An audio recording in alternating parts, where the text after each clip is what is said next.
In psychology, nostalgia is often less about missing the past, and more about missing the version of a person who hadn't yet learned what later became known. Not because life was better, but because that self was still untouched by the weight that came after. It's hearing an old song and remembering a time when that version of you still believed love would be enough.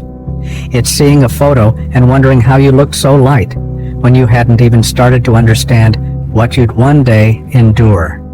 It's laughing at old jokes only to feel the ache underneath.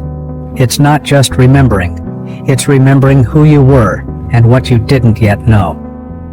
There's a story about two schoolgirls who remembered a painting from their old elementary school. One was sure the sunset on the wall had been red. The other remembered it as yellow. They didn't argue, just smiled, curious to know who had remembered it right. So they went back.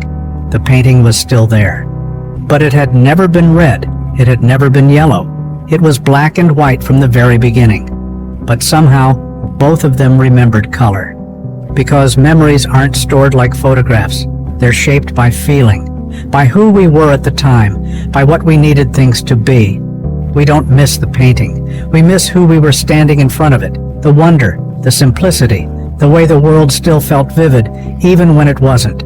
Healing doesn't mean erasing who you used to be. It means honoring that version, the one who carried you here. It means letting go of the fantasy that life was ever perfect, and holding compassion for the person who thought it had to be. Follow the page. We speak the language of memory, identity, and the emotions that never made it into words. Because healing often starts with remembering who you were and forgiving who you became to survive.